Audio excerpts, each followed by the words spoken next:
ஷைசா பானு அப்படின்ற ஒரு பொண்ணு தான் ரொம்பவுமே காதலிச்சு திருமணம் பண்ணிக்கிட்ட தான் கணவரோட சேர்ந்து அவங்களோட புகுந்த வீட்டுல வாழ்றாங்க. அங்கேயும் அவங்களுக்கு பல அதிர்ச்சியான விஷயங்கள் நடக்குது. திருமணமாகி ஒரு 4-5 வருஷத்துக்கு அப்புறம் அவங்க கணவர் ரெண்டாவதா ஒரு பொண்ணை திருமணம் பண்ணிக்கிட்டு வீட்டுக்கே கூட்டிட்டு வந்துடுறாருங்க. அதுக்கப்புறம் நம்ம ஹீரோயின் எப்படி அங்க குடும்பம் நடத்துறாங்க, அவங்க விவாகரத்து கூட கொடுக்கலைங்க, வீட்டுல தான் வாழ்றாங்க. அப்படி அந்த வீட்டுல என்ன நடக்குது அப்படின்ற எல்லாத்தையும் ஒரு உண்மை சம்பவத்தை அடிப்படையா வச்சு எடுக்கப்பட்டிருக்குங்க. சோ இப்படிப்பட்ட ஒரு படத்துடைய ஸ்டோரி ரிவ்யூ தான் இந்த வீடியோல பார்க்க போறோம். எல்லாருக்குமே வணக்கம். இன்னைக்கு நம்ம HAQ அப்படின்ற ஒரு ஹிந்தி படத்தை தாங்க பார்க்க போறோம். இப்ப இது ஹிந்தில மட்டும்தான் அவைலபிளா இருக்கு. வாய்ப்பு இருந்தா பாருங்க. வீடியோக்குள்ள வரதுக்கு முன்னாடி ஒரு சின்ன லைக்கோட கண்டினியூ பண்ணுங்க. நான் கவின், நீங்க பாக்குறது நம்மளோட பிலிம் பை.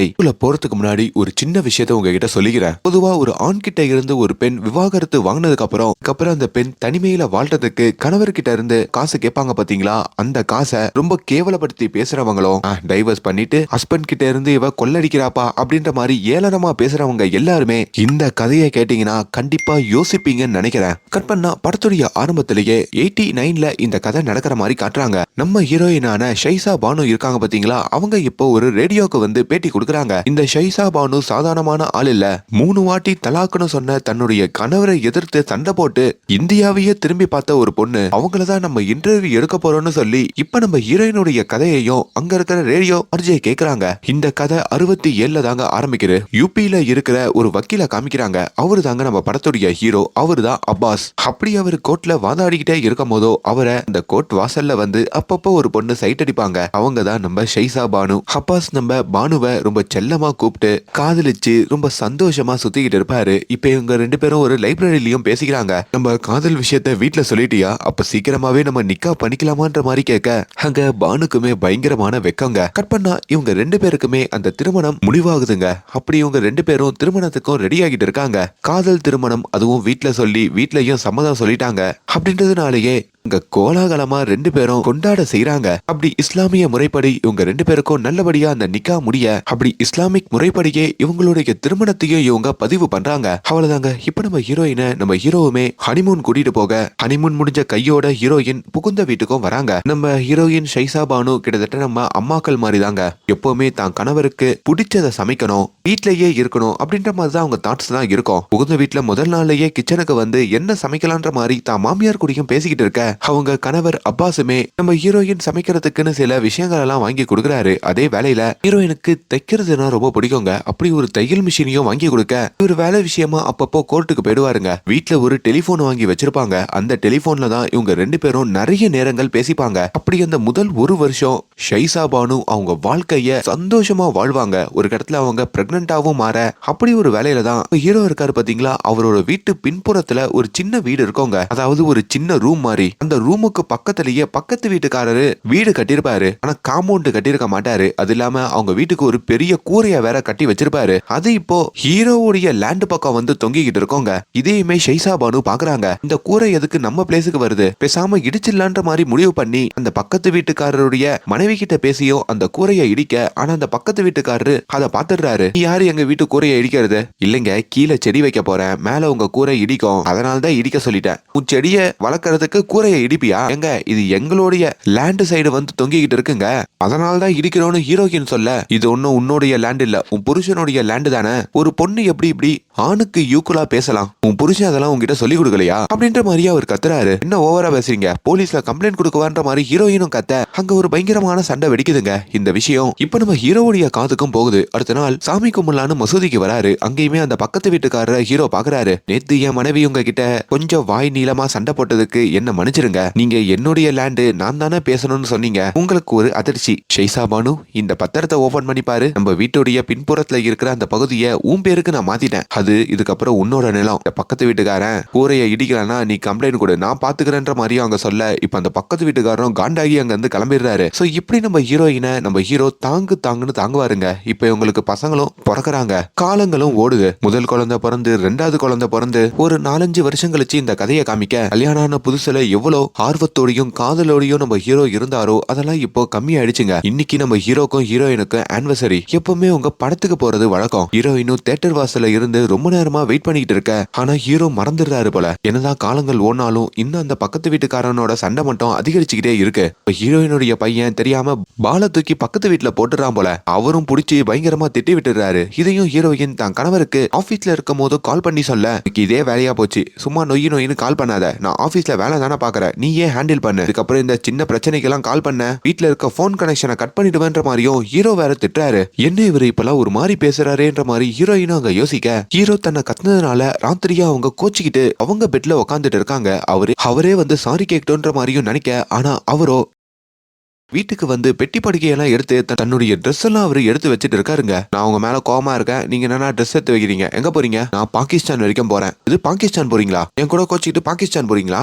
ஐயோ அதுக்காகலாம் போல, பாகிஸ்தான்ல என்னுடைய பூர்வீக நிலம் ஒண்ணு இருக்கு, அதை போய் வித்துட்டு வரலாம் தான் கிளம்புறேன், ஒரு 2-3 வாரத்துல திரும்பி வந்துருவேன், காலையில சண்டை போட்டதெல்லாம் மனசுல வச்சுக்காத அப்படின்னு சொல்லிட்டோம். இப்பயும் அவரு பெட்டியை எடுத்துக்கிட்டு அங்கிருந்து கிளம்புறாரு. அப்படி ஹீரோ பாகிஸ்தான்ல இருக்கும் போதோ ஹீரோயினுமே தன் கணவர் கூட பேசணும்னு சொல்லி அடிக்கடி கால் பண்ணுவாங்க. ஆனா அவரு கண்டுக்க கூட மாட்டாரு. பாகிஸ்தான்ல வந்து கூட சும்மா நொய்னு போன் பண்ணுவியா, வேலையா இருக்குன்னு சொன்னா புரியாதான்ற மாதிரி போன் காலை அவாய்ட் பண்ணுவாரு. இப்படி ஒரு வேலையில தான் அந்த 3 வாரம் எப்படியோ ஓடுதுங்க. இப்ப நம்ம ஹீரோயின் மறுபடியும் பிரெக்னெண்டா இருப்பாங்க போல. அப்படி வாயும் வயிறுமா தான் கணவர் பாகிஸ்தான்ல இருந்து வரப்போறாரு அப்படின்ற மாதிரியும் வீட்டுல பிரியாணி எல்லாம் செஞ்சு வாசலுக்கு வந்து தான் கணவரையும் வரவேற்க வர, ஆனா அவரு ஒரு குண்டை தூக்கி போடுறாரு. என்னங்க மூஞ்சி ஒரு மாதிரி இருக்கு, என்ன பின்னாடி வேற யாரோடைய பெட்டியெல்லாம் எடுத்துட்டு வராங்க, யாரு வந்திருக்கான்ற மாதிரி கேட்க, அப்பதான் ஹீரோ அந்த கார்ல ஒரு பொண்ணு உக்காந்துட்டு இருக்காங்க. அப்பதான் நம்ம ஹீரோடைய அம்மா இருக்காங்களே, அதாவது ஹீரோயினுடைய மாமியார், அவங்களுமே வந்து என் பையன் பாகிஸ்தான் போய் அங்க இன்னொரு திருமணம் பண்ணிக்கிட்டான் அப்படின்ற மாதிரி சொல்றாங்க. ஹீரோயினுக்கு அங்க தூக்கி வாரி போடுது. என்ன சொல்றீங்கன்ற மாதிரி கேட்க ஹீரோ அமைதியாவே நிக்கிறாருங்க. மறுபடியும் அந்த மாமியார் தான், என்னமா பண்றது, சைரான ஒரு பொண்ணு, எங்க சொந்தக்கார பொண்ணு தான், சின்ன வயசுலயே அவ கணவர்கிட்ட நிறைய கொடுமை எல்லாம் அனுபவிச்சு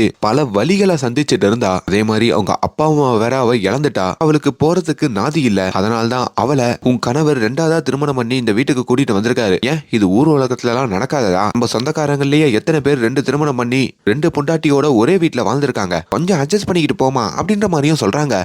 ஹீரோவை பார்த்து என்ன அட்ஜஸ்ட் பண்ண சொல்றாங்க அவங்க அம்மா. என்னடா இது, என்னை ஏமாத்தி இப்படி இன்னொரு திருமணம் பண்ணிக்கிட்டேன்ற மாதிரியும் பயங்கரமா கதற. கட் பண்ணா இப்ப வேற வழி இல்லைங்க. அந்த சைரா அப்படின்ற அந்த 2வது மனைவியையும் இப்ப ஹீரோ வீட்டுக்குள்ள கூட்டிட்டு வராரு. ஹீரோயினால அக்செப்டே பண்ண முடியாம கிச்சன்ல இருந்து இதெல்லாம் கண் கலங்கி பார்த்துட்டு இருக்காங்க. இப்ப உங்க வீட்டுக்கு பின்புறத்துல ஒரு சின்ன வீடு இருக்கும் பாத்தீங்களா, அந்த வீட்டுல தான் அந்த 2வது மனைவியையும் நம்ம ஹீரோயினுடைய மாமியார் தங்க வைக்கிறாங்க. இப்ப பக்கத்து வீட்டுக்காரன் வேணுமுனே வீட்டுக்கு வேற வந்து, 2வது மனைவி பார்க்கறதுக்கு அழகா இருக்காங்க, கங்க்ராச்சுலேஷன், உங்க திருமண வாழ்க்கை நல்லபடியா முடியும்ன்ற மாதிரிலாம் சொல்ல ஹீரோயினுக்கு அங்க பயங்கர காண்டாகுது. அவங்களும் அந்த 2வது மனைவியை போட்டு பயங்கரமா முறைக்கிறாங்க. இப்ப ராத்திரி அவங்களோட ரூம்ல உட்காந்துட்டு இருக்க, இப்ப அந்த ரூமுக்கு ஹீரோ வராரு. என் மேல கோவமா இருக்கியான்ற மாதிரியும் ஹீரோயின் கிட்ட கேட்க, அவங்க பேசாம இருக்காங்க. இங்க பாருமா, அம்மா சொன்னாங்கல்ல, அவளுடைய முதல் கணவர்னால நிறைய கொடுமைகள் சந்திச்சா, அது இல்லாம எங்களுடைய நெருங்கிய சொந்தம் வேற, அப்பா அம்மா இல்ல, பாகிஸ்தான்ல அவ தனியா கஷ்டப்படுறதுக்கு கூட இருக்கட்டுமேனு சொல்லிதான் இந்த இடத்துக்கு கூட்டிட்டு வந்தேன். நீ அவளை என்னோட 2வது மனைவி மாதிரிலாம் பார்க்க தேவையில்ல, ஜஸ்ட் அவளை நாம தத்தெடுத்து இந்த வீட்டுல பாத்துக்கிறோம் அப்படின்ற மாதிரி நீ யோசிச்சுக்கோ. இந்த வீட்டுக்கு நீ மட்டும்தாமா ராணி, இது உன்னோட வீடு, நான் உன்னோட புருஷன், சரியான்ற மாதிரி சொல்ல, இதையுமே அந்த வெள்ளேந்தியான மனைவியான நம்ம ஹீரோயின் இருக்காங்கல்ல, அவங்க நம்புறாங்க. அங்க லைட்டா சிரிச்சிட்டோம், கணவரோட சேர்ந்து வாழ ஆரம்பிக்கிறாங்க. இப்ப அடுத்த நாள் காலையில நம்ம ஹீரோயினும் கிச்சன்ல இருக்க, அவங்க மாமியார் வந்து, எம்மா நீ வாயும் வயிறுமா இருக்கல, இந்த டைம்ல இந்த பொண்ணு உன்னை பாத்துப்பா அப்படின்ற மாதிரி ஹீரோவுடைய 2வது மனைவியையும் அந்த கிச்சனுக்கு அனுப்புறாங்க. அவங்களும் தயங்கிக்கிட்டே வந்து, அக்கா உங்களுக்கு எதனா ஹெல்ப் பண்ணவான்னு கேட்க, ஆனா அவங்க கூட சேர்ந்து வேலை பார்க்கறதுலாம் ஹீரோயினுக்கு ஒரு மாதிரி வெறுப்பா இருக்குங்க. இப்போ ஹீரோயினுடைய கணவருக்கும் ஹீரோயின் பரிமாறிக்கிட்டு இருக்காங்க. ஆனா அங்க அந்த 2வது மனைவியும் பரிமாற வர, அவங்க கிட்ட இருந்து பிளேட்டை புடுங்கிக்கிட்டு இவங்க பரிமாறுறாங்க. அந்த 2வது மனைவி பேசலான்னு வந்தா கூட ஹீரோயின் அவாய்ட் பண்றாங்க. ஆனா நாளளவுல அவங்களோட சேர்ந்து தானே வாழணும், இவங்களுக்கும் வேற வழி இல்லாம பேச ஆரம்பிக்க, அப்படிதான் அந்த 2வது மனைவியான சைரா, அக்கா எனக்கு கொஞ்சம் துணிமணிகள்லாம் வாங்கணும், மார்க்கெட்டுக்கு போலாமான்னு கூப்பிட, சரி வாமா நானே வாங்கி கொடுக்குறேன்னு சொல்லி மார்க்கெட்டுக்கும் கூட்டிட்டு போறாங்க. அங்க ஒரு புது துணியை அந்த சைரா வாங்கணும்னு ஆசைப்பட, ஆனா ஹீரோயினும் ஒரு பழைய துணியை காமிச்சு இதை வாங்க சொல்றாங்க. அப்புறம் அவங்களுக்கு பிடிச்ச ஒரு சென்ட் வாங்கலாம்னு நினைச்சா அதையும் ஹீரோயின் கப்படிக்கிற ஒரு சென்ட்டை வாங்க வைக்கிறாங்க. ஏன் உள்ளாடி முறை கொண்டு எல்லாத்தையுமே ரொம்ப கேவலமா தான் ஹீரோயின் அங்க வாங்கி கொடுக்குறாங்க. இதெல்லாம் பாக்குற சைராக்கும் கோவம் வருது. என்ன நினைச்சிட்டு இருக்கீங்க, ஒன்னும் உங்களோட அடிமையா இருக்கிறதுக்குலாம் இங்க வரல, நானும் பார்த்துட்டே இருக்கேன், உங்க கணவருக்கு பிடிக்காத கலர்லயும் பிடிக்காத ஸ்மெல்லுலயும் தான் எனக்கு எல்லாத்தையும் வாங்கி கொடுக்குறீங்க. ஏன் உன் கணவரை நான் மயக்கிடுவேன்ற ஒரு பயம் உனக்கு இருக்கா? அந்த பயம் எல்லாம் உன் மனசுல இருந்து எடுத்துடு. ஏன்னா உன் கணவரை நீ கல்யாணம் பண்ணிக்கிறதுக்கு முன்னாடியே நான் மயக்கிட்டேன் அப்படின்னு அங்க ஒரு குண்டை தூக்கி அந்த சைரா போடுறாங்க. என்னையா சொல்ற அப்படின்ற மாதிரி ஹீரோயின் கேட்க, ஆமா உனக்கு கல்யாணம் ஆகிறதுக்கு முன்னாடியே உன் கணவரும் நானும் காதலிச்சோம். ஆனா எங்க வீட்டுல சம்மதிக்காம என்ன வேற ஒருத்தருக்கு திருமணம் பண்ணி வச்சிட்டாங்க. அதை மறந்துட்டு தான் உன்னை உன் கணவர் திருமணமே பண்ணிக்கிட்டான். இப்போ என்ன அங்க வாழா வெட்டியா பார்த்த உடனே என்ன ரெண்டாவது திருமணம் பண்ணி இங்க கூட்டிட்டு வந்துட்டான். நம்மள்னா உன் ஹஸ்பண்ட் கிட்டயே போய் கேளு அப்படின்னு சொல்லிட்டோம். அங்க நல்ல துணியெல்லாம் எடுத்துக்கிட்டோம். அந்த சைரா வீட்டுக்கு போக இப்போ ஹீரோயினும் தன்னோட கணவர்கிட்ட வந்து அந்த சைரா என்ன சொல்லிக்கிட்டு இருக்கா, அதெல்லாம் உண்மையா, இதை ஏன் என்கிட்ட சொல்லலன்ற மாதிரி கேட்க, சொன்னா தேவையில்லாம சண்டை வரும், அதனால தான் சொல்லாம இருந்தேன், அதான் தெரிஞ்சிருச்சுல, வீடு அவ்வளவு ஆசையோட தானே வந்திருக்கா, சோ இப்படிதான் நம்ம வாழ்க்கை இருக்க போது, சேர்ந்து வாழ்வோன்ற மாதிரி அவர் சொல்றாரு. இப்ப நாட்கள் கடந்து போகுதுங்க. நம்ம ஹீரோயின் அவங்க புகுந்த வீட்டுல ஒரு நரகத்தை தான் சந்திக்கிறாங்க. ஒரு நாள் பக்கத்துல படுக்கையில இருந்த கணவரை காணோம். என்னன்னு வீட்டுக்கு பின்புறம் பார்த்தா அங்க ஒரு ரூம் இருக்கும்ல, அந்த ரூம்ல சைராவோட அவரு இருக்காரு. இதையுமே இவங்க வெளியே இருந்து கேட்டு கதறி அழுகுறாங்க. இப்ப காலங்கள் ஓடுதுங்க. சில ஆண்டுகள் கழிச்சு காமிக்கிறாங்க. ஹீரோயினோட 3வது குழந்தை பெத்ததுக்கு அப்புறம் ஹீரோயினை மொத்தமா அவங்க கணவர் அவாய்ட் பண்றாரு. இப்போ ஹீரோயின் கண்ணு முன்னாடியே அந்த சைராவோட கைய பிடிச்சிக்கிட்டு நடக்கிறது, அவளோடயே பேசிட்டு இருக்கிறதெல்லாம் நம்ம ஹீரோயினுக்கு சுத்தமா பிடிக்கல. இப்ப அந்த புகுந்த வீடு இருக்கு பாத்தீங்களா, அதுவுமே ஹீரோயினுடைய கண்ட்ரோல்ல இருந்து மொத்தமா அந்த சைராவுடைய கண்ட்ரோலுக்கு போகுது. அவங்களுக்கு பிடிச்ச மாதிரியே அந்த வீட்டுல இருக்கிற எல்லாத்தையும் அலங்காரம் பண்ணிக்கிறாங்க. ஒரு கடத்துல அந்த சைராவும் இப்போ பிரெக்னெண்டா மாறுறாங்க. இந்த வலியும் வேதனையோட ஹீரோயின் வாழும் போதுதான் அவங்களுடைய ஆனிவர்சரி வருதுங்க. அவங்க கணவருக்கு பிடிக்குமேனு சொல்லி அங்க லஞ்சையும் செஞ்சு அவங்க கணவரை பாக்குறதுக்கும் கோர்ட்டுக்கு கிளம்ப அங்க சைரா வேற வந்து, என்னக்கா ஆனிவர்சரியா, ஹாப்பி ஆனிவர்சரி அப்படின்ற மாதிரி சொல்லி வழி அனுப்பி வைக்கிறாங்க. இப்ப கோர்ட்டுக்கு வந்து தான் கணவரை பாக்குறாங்க. அவர் வேற ஆல்ரெடி ஒரு மீட்டிங்ல இருக்க, எங்க இன்னைக்கு என்ன நாள் ஞாபகம் இருக்கா, நம்மளோட ஆனிவர்சரிங்க, எப்பவுமே இந்த ஆனிவர்சரியில படத்துக்கு போவோம்ல, சூப்பர் படம் ரிலீஸ் ஆயிருக்கான், இன்னைக்கு தியேட்டருக்கு போலாமா அப்படின்ற மாதிரி கூப்பிட, என்ன பண்ணிக்கிட்டு இருக்க, முக்கியமான மீட்டிங்ல இருந்தா அவங்களெல்லாம் வெளியே அனுப்பிட்டா இப்படி பேசுறது,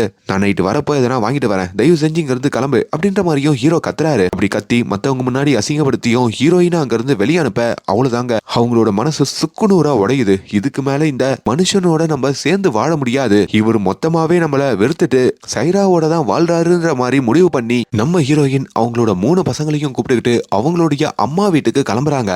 இப்ப நம்ம ஹீரோவுமே வேலை முடிச்சிட்டு ஒரு பூங்கொத்தை வாங்கிக்கிட்டோம் தான் வீடு திரும்ப, அவங்க 2வது மனைவியும் உங்க முதல் மனைவி பானு அவங்க அம்மா வீட்டுக்கு போயிட்டா, அதுவும் குழந்தைங்களெல்லாம் தூக்கிட்டு போயிட்டா அப்படின்ற மாதிரி சொல்ல ஹீரோவுமே ஷாக் ஆகுறாரு.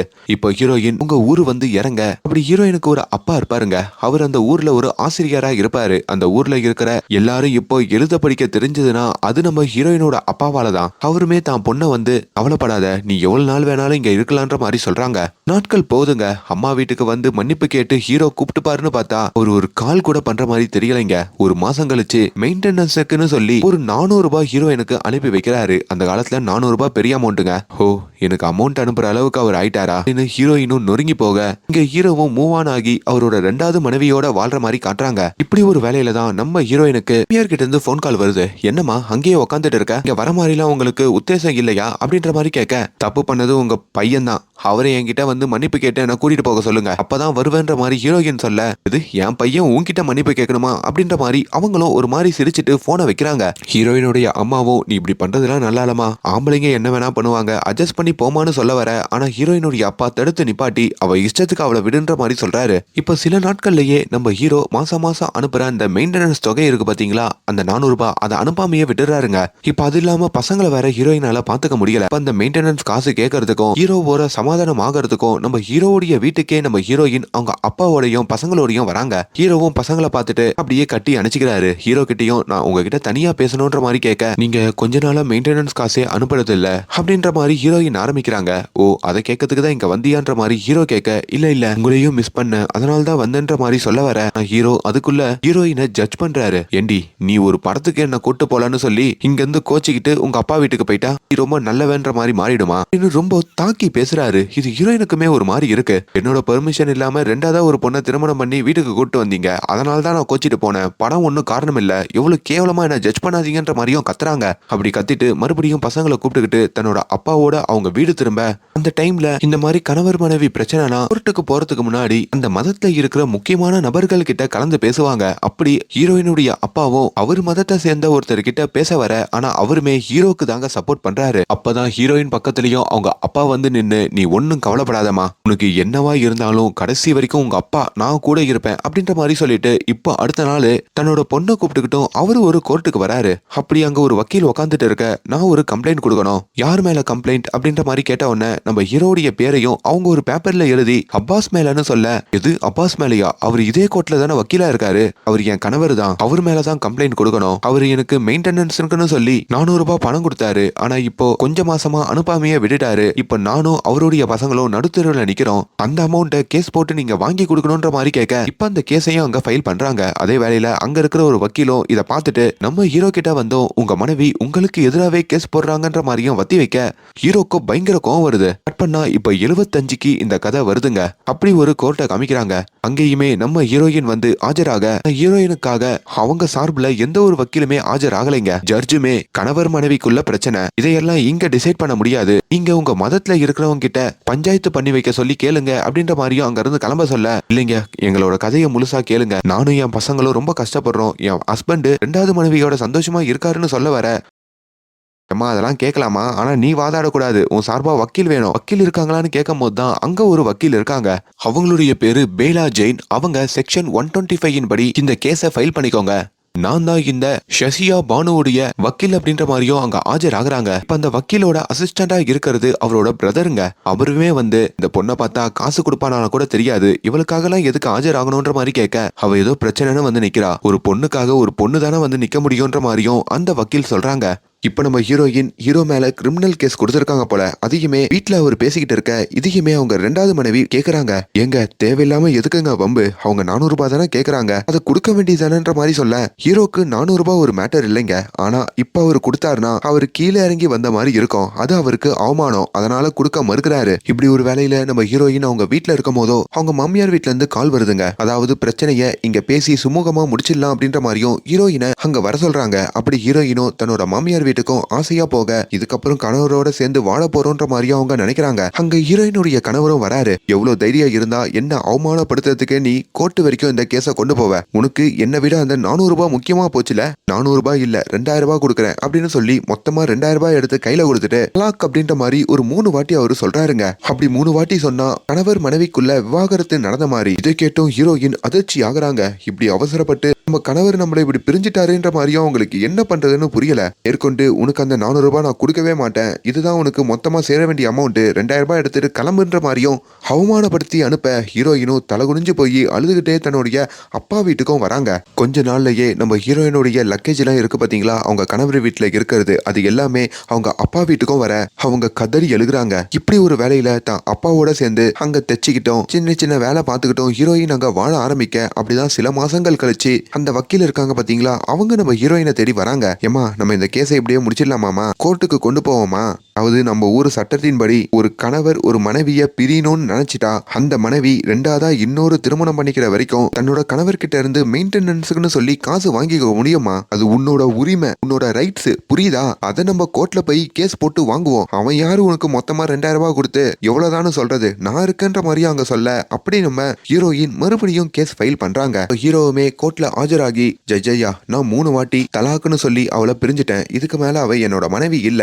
நான் எதுக்கு மனைவி இல்லாத ஒருத்திக்கு காசு கொடுக்கணும்ன்ற மாதிரியும் கேட்க, தரப்பு லாயரும் எழுந்து வாதாடுறாங்க. ஆனா அந்த ஜட்ஜுமே, நீங்க முதல்ல இந்த கோர்ட்டுக்கு வரதுக்கு முன்னாடி உங்க மதத்துடைய முக்கியமான நபர்கள் கிட்ட போயிட்டு கலந்து பேசிட்டு வாங்க, ஏன்னா அவங்க சில முடிவுகளை எடுக்கலாம், அதனால அங்க போங்கன்ற மாதிரி சொல்ல, அப்படி நம்ம ஹீரோயினும் தன்னோட அப்பாவோட அங்க சில பெரியவர்களை பாக்குறதுக்கு வராங்க. அதான் உன் கணவர் 3 வாட்டி தலாக் சொல்லிட்டார்லமா, இன்னும் அவர்கிட்ட காசு வேணும்னா எப்படின்ற மாதிரி அந்த பெரியவர்களும் கேட்க, ஐயா நீங்க குரானை நல்லா படிங்க, ஏன்னா நான் குரானை ரொம்ப நல்லா படிக்கிற ஒரு பொண்ணு, தலாக் 3 வாட்டி ஒரு ஆண் ஒரு பெண்ணு கிட்ட சொல்லிட்டாங்கன்னா அத்தோட எல்லாமே முடிஞ்சிடாது, அந்த ஆண் மனசு மாறத்துக்கும் திரும்பி அவங்க மனைவியோட சேரத்துக்கும் சில மாசங்கள் டைம் இருக்கு அப்படின்னு சில விஷயங்கள் எல்லாம் அவங்க எடுத்து காட்டுறாங்க. ஆனா அங்க இருக்கிற பெரியவர்களும், முதல்ல ஒரு பொண்ணு நீ எப்படி வாய்ஸை ரைஸ் பண்ணி பேசலாம், முதல்ல நீ எங்க கிட்ட பேசவே கூடாது, உன் சார்பா உங்க அப்பா தான் பேசணும்னு சொல்ல, அதெல்லாம் ஹீரோயினுக்கு கோவம் வருது. இப்ப அந்த இடத்துலயும் முடிவெடுக்க முடியல, நீங்க கோர்ட்லயே பாத்துங்கன்ற மாதிரி ஹீரோயினை அனுப்ப, இப்ப ஹீரோயின் தான் அப்பாவோட மறுபடியும் கோர்ட்டுக்கு திரும்புறாங்க. காலங்கள் ஓடுதுங்க. கோர்ட்ல கேஸ் போட்டாலே எவ்வளவு நாள் நாள் ஆகணும் உங்களுக்கு தெரியும். அப்படி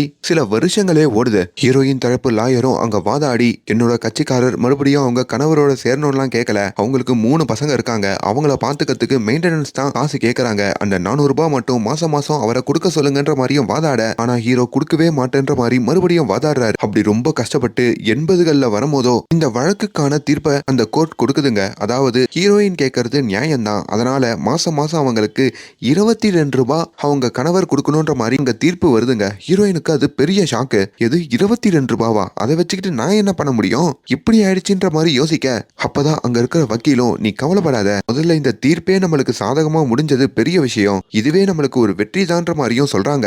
எப்படி இப்படி ஒரு தீர்ப்பு வந்ததோ அதுல இருந்து நம்ம ஹீரோயினை அவங்க ஊருக்காரங்களே ரொம்ப தப்பா தாங்க பாக்குறாங்க.